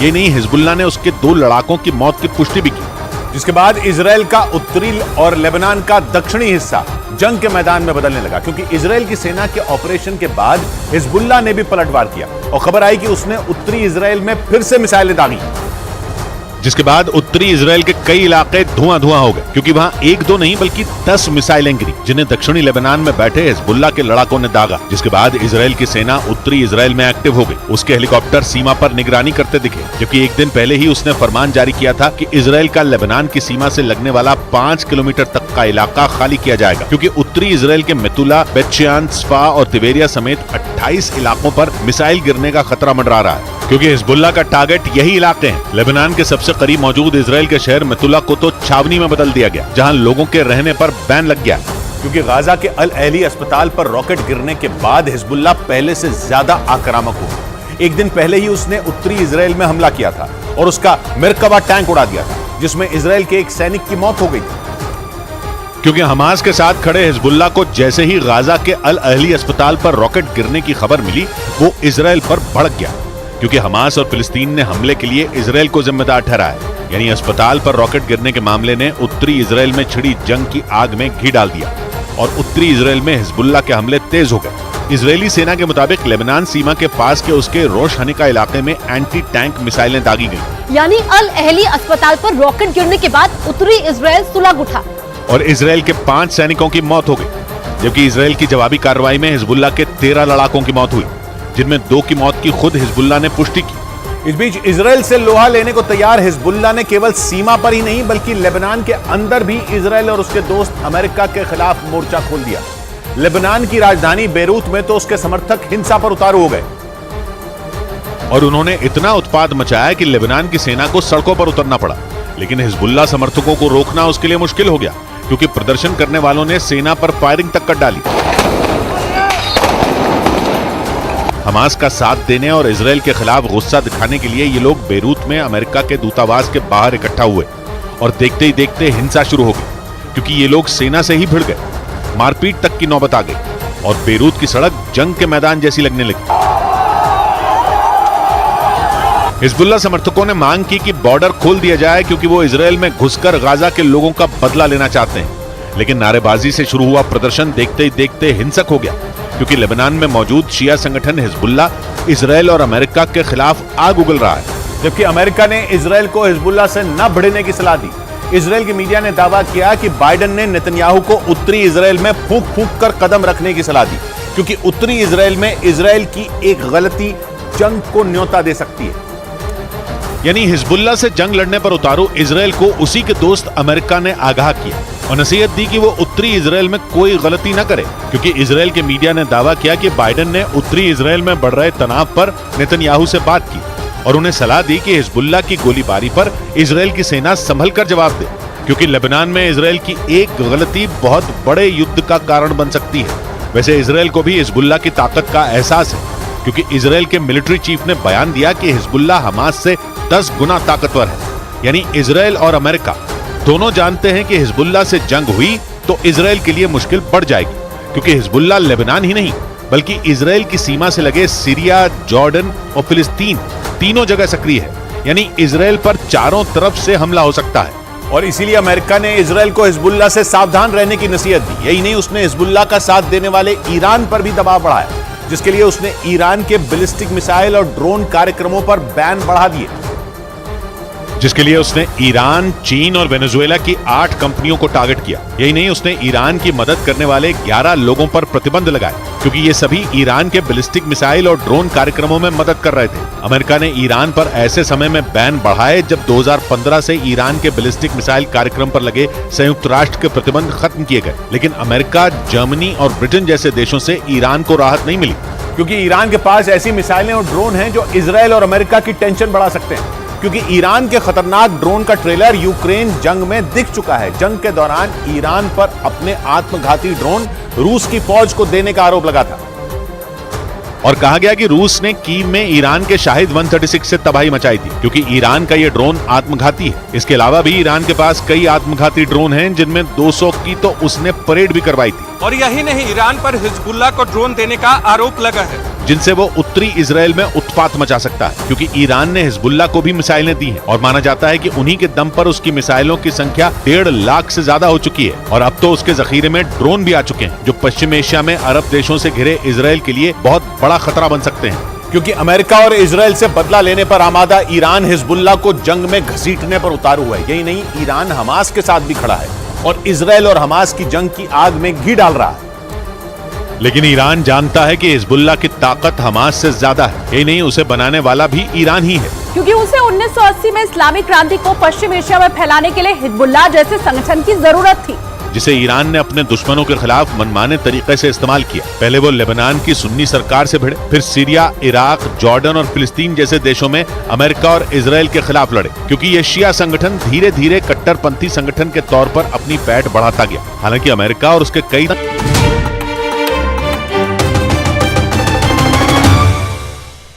इसराइल ने दावा किया कि उसने वेस्ट बैंक के नूर अल शम्स शरणार्थी शिविर में बने हमास के लड़ाकों के एक ठिकाने को तबाह कर दिया।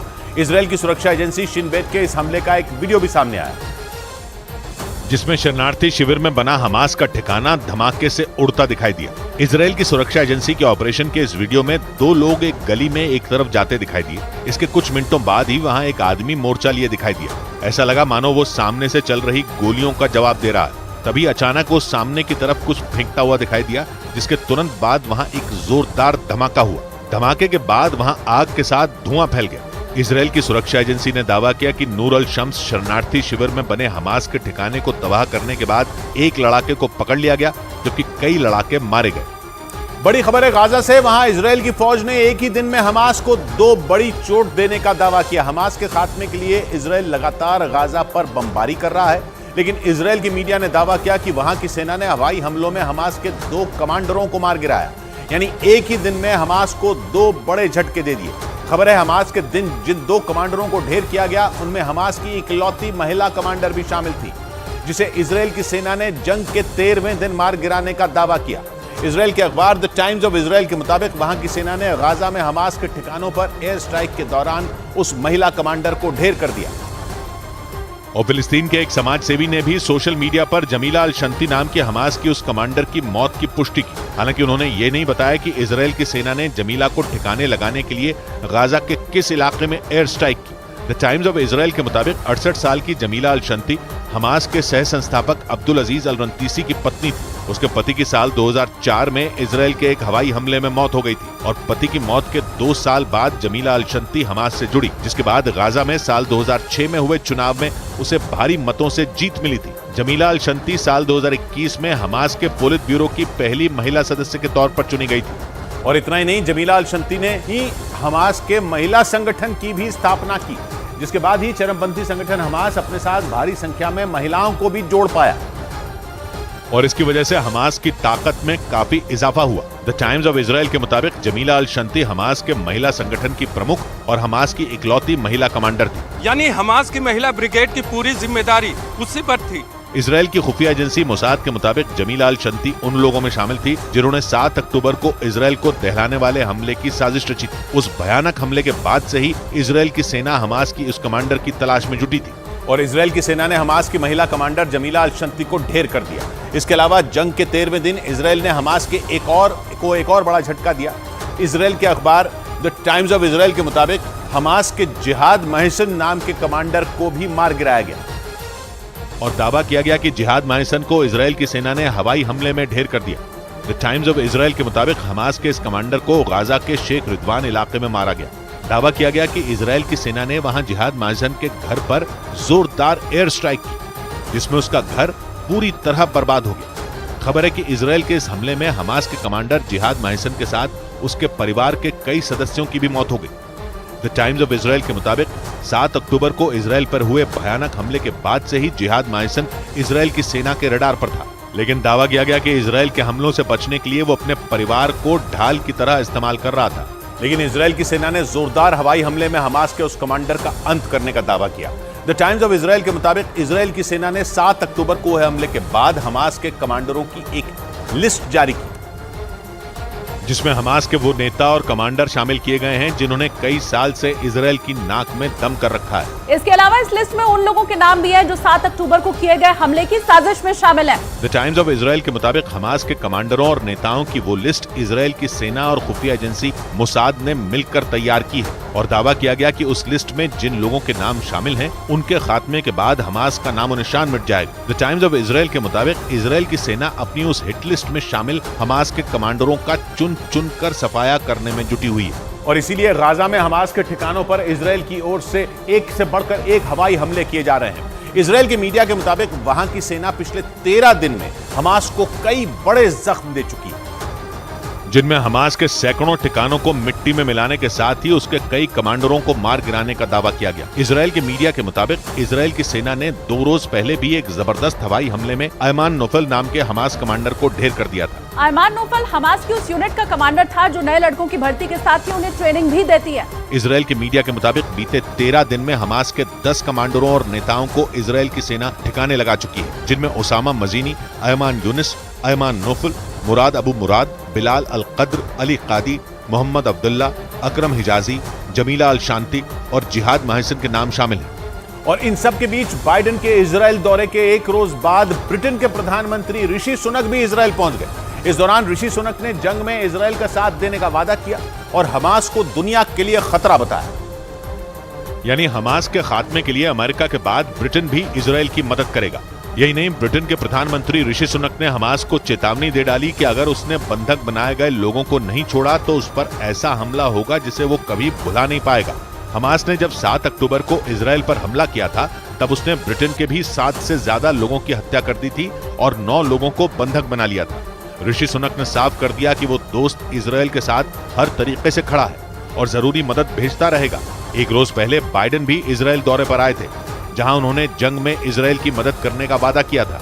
उधर हमास को आतंकी संगठन न कहने पर इजराइल ने ब्रिटेन के प्रधानमंत्री ऋषि सुनक से मीडिया संस्थान बीबीसी की शिकायत कर दी। इजराइल ने बीबीसी पर एक तरफा रिपोर्टिंग करने का आरोप लगाया और ब्रिटेन के प्रधानमंत्री के सामने ये मुद्दा उठाया। हालांकि इस मुद्दे पर बीबीसी की तरफ से सफाई भी आई, जिसमें बताया गया कि वो किसी भी आतंकी संगठन को चरमपंथी संगठन लिखता है।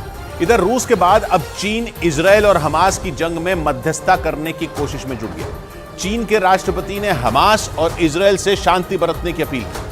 हमास के हमले के बाद से बौखलाया इजराइल लगातार गाजा पर भीषण बमबारी कर रहा है और इस जंग में 4300 से ज्यादा लोगों की मौत हो चुकी है, जो आगे और ज्यादा बढ़ सकती है क्योंकि इजराइल मिसाइल और रॉकेट से लगातार गाजा पर हमले कर रहा है। यही नहीं, इजराइल के 1 लाख से ज्यादा सैनिक गाजा को घेर कर खड़े हैं और वो हमले के लिए इजराइल के प्रधानमंत्री बेंजामिन नेतन्याहू के इशारे का इंतजार कर रहे हैं। लेकिन चीन इस जंग को रुकवाकर पश्चिम एशिया में ताकत बनकर उभरना चाहता है, इसलिए वो इजराइल और हमास के बीच मध्यस्थता कराने में जुट गया। चीन के राष्ट्रपति शी जिनपिंग ने इजराइल और हमास के बीच हो रही जंग पर बीजिंग में एक बैठक की, जहां उन्होंने इजराइल और हमास से हमले रोकने की अपील की। इस दौरान उन्होंने दोनों के बीच समझौता कराने का ऑफर भी दे दिया।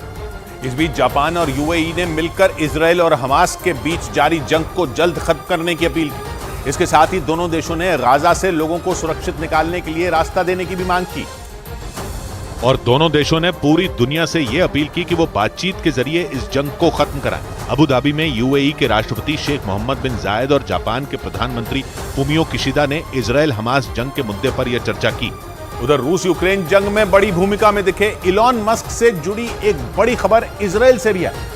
खबर है कि इजराइल की फौज ने हमास के खिलाफ जंग में इलॉन मस्क की कंपनी स्टारलिंक से मदद मांगी ताकि इजराइल की फौज को हाई स्पीड इंटरनेट की सुविधा मिल पाए। माना जा रहा है कि हिजबुल्लाह और हमास की तरफ से दागे जा रहे रॉकेट इजराइल की टेंशन बढ़ा रहे हैं। सबसे बड़ा डर इजराइल को यह है कि अगर इन रॉकेट की वजह से इंटरनेट के तारों के जाल को नुकसान हुआ तो ये उसका बड़ा नुकसान होगा। इजराइल की फौज इस वक्त गाजा पट्टी में जमीनी लड़ाई लड़ने की तैयारी में है। गाजा पट्टी में जंग लड़ने के लिए इजराइल की फौज को सटीक जीपीएस कोऑर्डिनेट्स की जरूरत पड़ेगी ताकि हमास के ठिकानों पर सटीक हमले किए जा सके। माना जा रहा है कि हाई स्पीड इंटरनेट के बिना ये काम मुश्किल हो सकता है, इसीलिए इजराइल ने स्टारलिंक से मदद मांगी। स्टारलिंक का इंटरनेट तारों के जरिए नहीं बल्कि हजारों सैटेलाइट के जाल के जरिए चलता है। स्टारलिंक का यही इंटरनेट रूस के खिलाफ भी यूक्रेन की फौज का बड़ा हथियार बना हुआ है। और अमेरिका के मीडिया ने दावा किया कि ट्विटर कंपनी के मालिक इलॉन मस्क यूरोप में ट्विटर को बंद करने पर विचार कर रहे हैं। ऐसा इसलिए क्योंकि यूरोपियन यूनियन ने हाल ही में यह आरोप लगाया था कि ट्विटर पर इजराइल और हमास की जंग को लेकर कई गलत खबरें चल रही हैं, जिसे रोक पाने में ट्विटर कंपनी नाकाम रही है। यही नहीं, यूरोपियन यूनियन ने यह भी धमकी दी थी कि अगर उसकी जांच में ट्विटर की गलती निकली तो वो इस कंपनी पर भारी जुर्माना भी लगाएगी। यूरोपियन यूनियन के इस रुख को देखते हुए दावा किया गया कि इलॉन मस्क जल्द ही कोई बड़ा फैसला ले सकते हैं। इधर तुर्की के इस्तांबुल में गाजा पर हुए हमले का विरोध किया गया। वहां इजराइल और अमेरिका के दूतावास के बाहर हजारों की संख्या में फिलिस्तीनी समर्थक सड़क पर उतरकर प्रदर्शन करते दिखे और इस दौरान उन प्रदर्शनकारियों ने इजराइल का झंडा भी जलाया, साथ ही अल्लाह अकबर के नारे भी लगाए।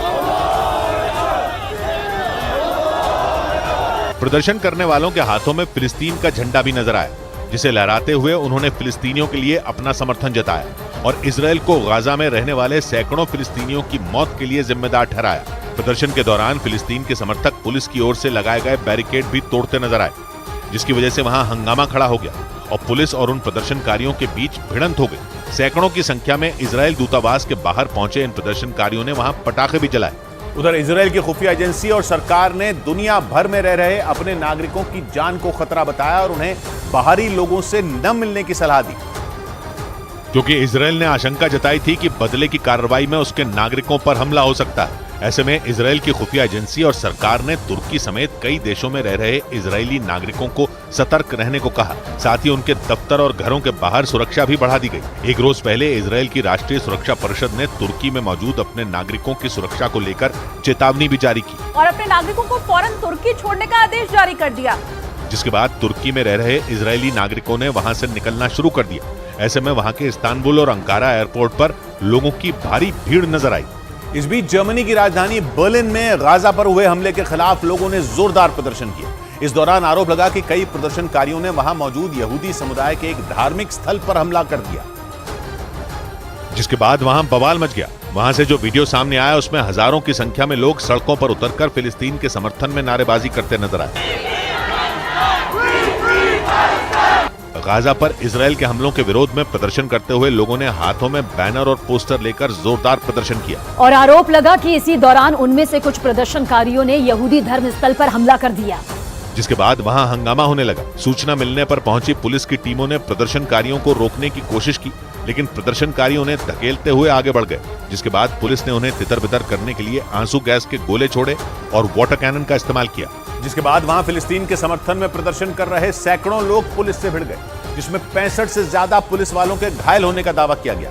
बवाल ये तब शुरू हुआ जब पुलिस ने उन्हें सड़क से हटाने की कोशिश की, जिस पर भड़के प्रदर्शनकारियों ने पथराव शुरू कर दिया। जिसके बाद जर्मनी की पुलिस ने करीब 200 लोगों को गिरफ्तार कर लिया। ये सभी गाजा के अस्पताल पर हुए हमले पर अपना विरोध जताने के लिए इकट्ठा हुए थे। इस बीच अमेरिका से एक ऐसी खबर सामने आई जिससे अमेरिका समेत पूरी दुनिया चौंक गई।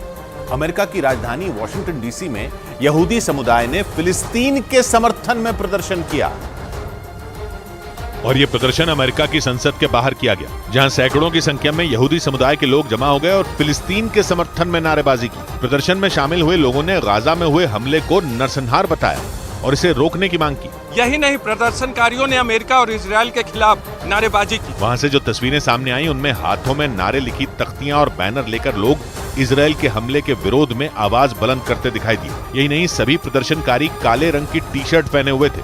इस बीच कुछ प्रदर्शनकारी तो अमेरिका के संसद भवन के अंदर घुस गए और वहां उन लोगों ने प्रदर्शन शुरू कर दिया। हालात बिगड़ने के बाद पुलिस ने कुछ प्रदर्शनकारियों को हिरासत में ले लिया।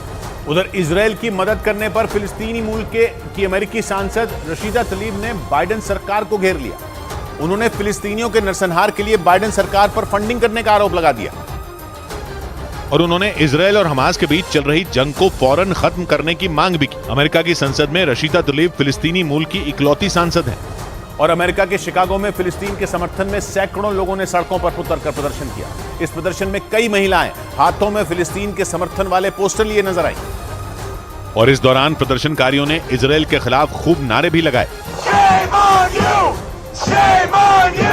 वहां जुटे लोगों ने गाजा के अल अहली अस्पताल पर हमले के लिए इजरायल को जिम्मेदार ठहराया।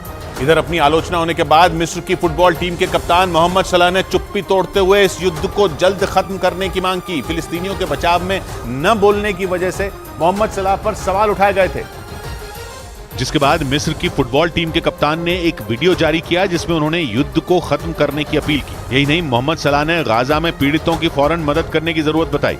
इस बीच अमेरिका के फ्लोरिडा में अहमद अलकोसा नाम के डेंटिस्ट ने आरोप लगाया कि इजरायली बंदूकों के पोस्टर फाड़ने पर उन्हें नौकरी से निकाल दिया गया। इजरायली बंदूकों के पोस्टर फाड़ते हुए उनका एक वीडियो सामने आया और उस वीडियो में वो अपने एक साथी के साथ पोस्टर के टुकड़े करते नजर आए। अपनी डेंटिस्ट की नौकरी जाने के बाद अहमद अलकोसा ने सफाई दी कि उस पोस्टर से नस्लीय हिंसा भड़क सकती थी। उधर फिलिस्तीन के समर्थन में पाकिस्तान क्रिकेट टीम के कई खिलाड़ी उतर आए।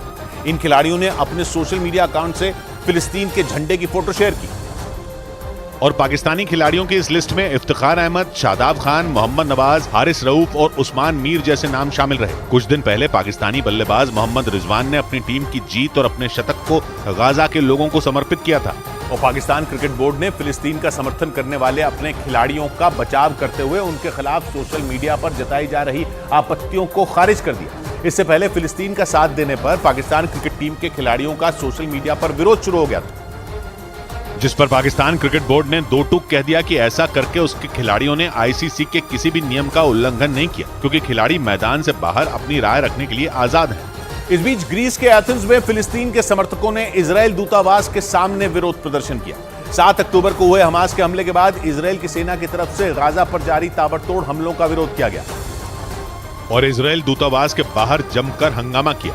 इस दौरान पुलिस और प्रदर्शनकारियों के बीच जोरदार भिड़ंत हो गई, जिसके बाद पुलिस को आंसू गैस के गोले दागने पड़े। हजारों की संख्या में प्रदर्शनकारी मार्च करते हुए इजरायल दूतावास के बाहर पहुंचे और इजरायल के खिलाफ अपना गुस्सा दिखाया। इस दौरान प्रदर्शनकारियों ने इजरायल के झंडे को भी आग के हवाले कर दिया, जिसके बाद प्रदर्शनकारियों और पुलिस के बीच भिड़ंत हो गई और वहां हालात बेकाबू हो गए। प्रदर्शनकारियों ने इजरायल की तरफ से गाजा पर जारी हमलों को गलत बताया और उन्हें जल्द से जल्द रोकने की मांग की। उधर तुर्की के मीडिया के मुताबिक हमास जंग की वजह से बढ़ते तनाव के बीच तुर्की की नौसेना भूमध्य सागर में युद्धाभ्यास करने में जुट गई। हमास के हमले के बाद अमेरिका इजरायल की मदद के नाम पर अपने जहाजों का पूरा बेड़ा भूमध्य सागर में तैनात कर चुका है। लेकिन इन सब के बीच तुर्की की नौसेना ने समंदर के उसी इलाके में युद्धाभ्यास शुरू कर दिया। तुर्की के मीडिया के मुताबिक अपने इस कदम से उसने अमेरिका को ये चेतावनी भी दे दी कि अगर वो इस जंग में उतरा तो तुर्की भी ईरान के समर्थन में उसके खिलाफ जंग छेड़ देगा। हालांकि तुर्की नेटो का सदस्य है और इस सैन्य संगठन की अगुवाई अमेरिका ही करता है, लेकिन इजरायल पर हमास के हमले के बाद पूरी कहानी ही उलट गई, क्योंकि तुर्की एक मुस्लिम देश है और जंग की शुरुआत से ही वो फिलिस्तीन के समर्थन में खड़ा है। और माना जा रहा है कि जैसे ही अमेरिका ने इजरायल की मदद के लिए समंदर में युद्धपोत उतारे तो तुर्की ने भी मिलिट्री ड्रिल शुरू कर दी। इधर शुरुआती गिरावट के बाद सेंसेक्स और निफ्टी नीचे से सुधर कर बंद हुए। इस दौरान मिड कैप और स्मॉल कैप शेयरों की फ्लैट क्लोजिंग हुई।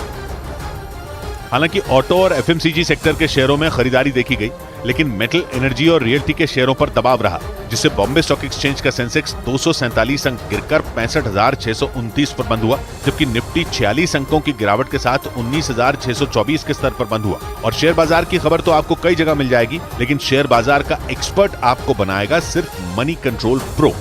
इस बीच चॉकलेट समेत कई दूसरे प्रोडक्ट बनाने वाली दुनिया की बड़ी कंपनी नेस्ले ने इजरायल में अपना कारोबार अस्थायी तौर पर बंद करने का ऐलान कर दिया। हमास और इजरायल के बीच जारी जंग को देखते हुए कंपनी ने यह फैसला लिया और कंपनी के मुताबिक वो अपने कर्मचारियों की सुरक्षा को लेकर कोई खतरा मोल नहीं लेना चाहती। नेस्ले से पहले कुछ और अंतर्राष्ट्रीय कंपनियां भी इजरायल में अपना कारोबार अस्थायी तौर पर बंद कर चुकी हैं। और इधर इजरायल और हमास की जंग में पाकिस्तान ने भी एंट्री ले ली। पाकिस्तान के पूर्व प्रधानमंत्री नवाज शरीफ के दामाद ने इजरायल को परमाणु हमले की चेतावनी दे डाली।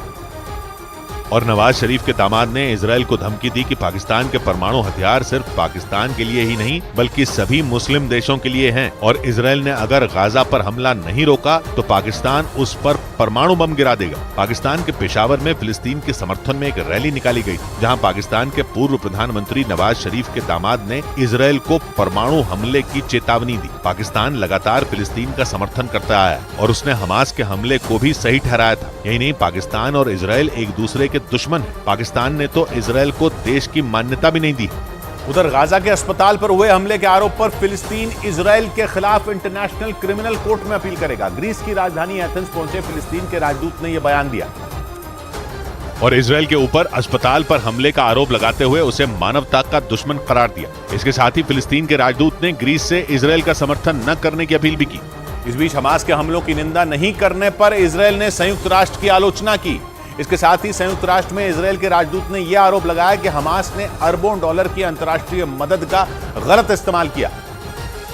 और इजरायल के राजदूत ने संयुक्त राष्ट्र पर हमास के इशारे पर चलने का भी आरोप लगाया। Distinguished council members, stop following Hamas's script. Stop playing by Hamas's rules. इसके साथ ही इजरायल ने संयुक्त राष्ट्र से यह मांग की कि वो गाजा को हमास से आजाद कराने की योजना पर विचार करे। इधर यूएनएससी यानी संयुक्त राष्ट्र सुरक्षा परिषद में फिलिस्तीन के राजदूत रेन मंसूर ने इजरायल पर अंतर्राष्ट्रीय कानून तोड़ने का आरोप लगाया। यूएनएससी के आपातकालीन सत्र में फिलिस्तीन के राजदूत ने इजरायल पर उसकी जमीन पर कब्जे के लिए जिम्मेदार ठहराया और इजरायल को चेतावनी दी कि फिलिस्तीनियों को मारने से वो कभी भी सुरक्षित नहीं रहेगा। इसके साथ ही फिलिस्तीन के राजदूत ने यूएनएससी की बैठक में इजरायल पर गाजा के अस्पताल पर हमले का ठीकरा भी फोड़ा। उधर ऑस्ट्रेलिया के प्रधानमंत्री एंटनी अल्बनीज ने इजरायल और हमास के बीच चल रही जंग में आम नागरिकों को निशाना बनाए जाने की आलोचना की। ऑस्ट्रेलिया के पीएम ने इस जंग में अंतर्राष्ट्रीय कानून का पालन करने की मांग की और युद्ध में आम नागरिकों की सुरक्षा को सबसे जरूरी बताया। Every innocent life matters, whether it is Israeli or Palestinian. इस मुद्दे पर ऑस्ट्रेलिया के प्रधानमंत्री ने सभी देशों से मिलकर बात करने और जंग को जल्द खत्म कराने की अपील भी की। इधर गाजा पर इजराइल के हमलों की कार्रवाई पर मिस्र के राष्ट्रपति अब्दुल फतेह अल सीसी से जॉर्डन के किंग अब्दुल्ला ने मुलाकात की। इस दौरान दोनों नेताओं के बीच इजराइल हमास युद्ध को खत्म करने के तरीकों पर चर्चा हुई। और खबर है कि इस दौरान दोनों नेताओं ने इजराइल की नीति की आलोचना करते हुए गाजा को ज्यादा मदद देने पर जोर दिया। इजराइल और हमास के बीच चल रही जंग में मिस्र और जॉर्डन दोनों फिलिस्तीनियों के साथ हैं। इस बीच इजराइल और हमास की जंग के बीच प्रधानमंत्री नरेंद्र मोदी ने फिलिस्तीन के राष्ट्रपति मोहम्मद अब्बास से फोन पर बातचीत की। इस दौरान उन्होंने गाजा के अस्पताल पर हुए हमले पर दुख जताते हुए मरने वालों के प्रति अपनी संवेदना जाहिर की। और इसके साथ ही प्रधानमंत्री ने फिलिस्तीनियों की मदद करते रहने का भरोसा भी दिया। इस बात की जानकारी पीएम ने ट्वीट कर दी। आज कुछ फरमान है, कल और कुछ। आज कुछ फरमान है, कल और कुछ। बढ़ रही है रोज दल दल और कुछ। 100 बात की एक बात कही रज़ीक ने, मेरी कोशिश दुश्मनी का खात्मा, आप करते हैं रिहर्सल और कुछ। मिलते हैं कल, घड़ी जब इशारा करेगी 9 बजे रात का। वक्त फिर होगा 100 बात की एक बात।